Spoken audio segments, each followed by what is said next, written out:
SCP-207. Object Class Safe. Special Containment Procedures.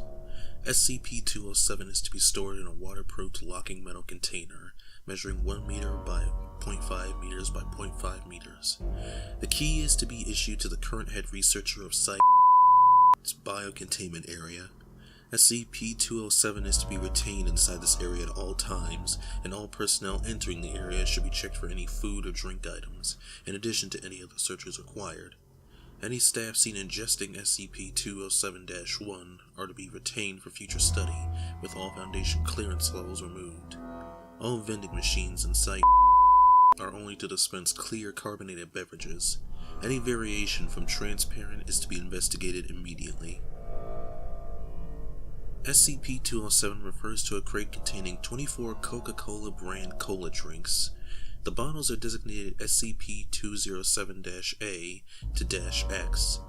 SCP-207-B is currently the active bottle for testing, and no other bottles are to be opened without authorization from 2 Level 4 researchers. All bottles have been clearly labeled to aid identification. The liquid held inside these has been confirmed to be identical across all of SCP-207 and should not be ingested outside of supervised testing. The liquid has been classified as SCP-207-1 and is to be treated as a Class 2 chemical hazard.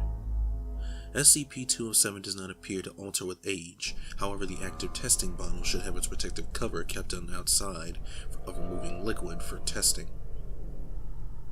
Mass spectroscopy and chemical tests have shown higher than usual concentrations of caffeine and sugars, both natural and artificial, along with practical effect of this is when a subject drinks SCP-207-1, they will effectively no longer require rest or sleep, nor attempt to rest or sleep.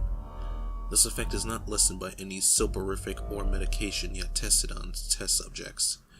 However, only a quantity larger than 5 milliliters will cause this effect. The reason for this lower boundary existing has not yet been found, although it has been hypothesized by Dr. that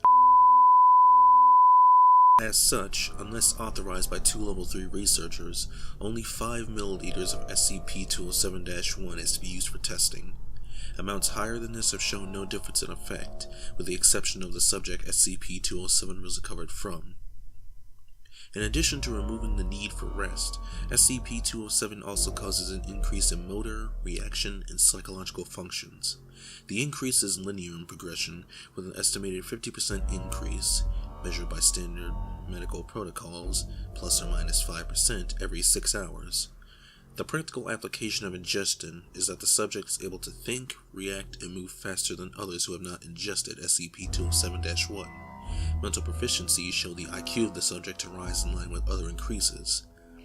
However, SCP-207 does not alter the body of affected subjects. Physiology remains unchanged and, as such, can really support the increase in activity. No subjects have lasted longer than 48 hours during testing, with the cause of death varying from massive internal organ failure to exsanguination due to major artery ruptures. Subjects also begin to show stress after roughly 24 hours, usually making each movement extremely carefully in order to avoid accidents. Tests SCP-207-Alpha and SCP-207-Rho have shown that after approximately 24 hours, the increases caused by SCP-207-1 mean subjects can easily underestimate their speed. Most specifically, in test SCP-207-Rho, the subject was able to escape the containment area despite a 5-meter wall. However, this caused the subject's internal bone structure. Addendum: SCP-207 was recovered from college after reports of a student named moving from failing grades in all areas, including physical sports, to top percentile marks and record-breaking performances in physical areas. Agent embedded in the local police force brought in for an interview. Subject revealed the existence of SCP-207 during the interview. However, escape attempt while Class A amnesiacs are being administered resulted in the subject violently. Cause of death: organ failure due to massive internal hemorrhage. As SCP-207-A was empty on recovery, it is believed ingesting a full bottle SCP-207 recovered from subject's home. SCP-207-A already empty. Reported to local police force as missing person. No further cause for surveillance of college required at this time.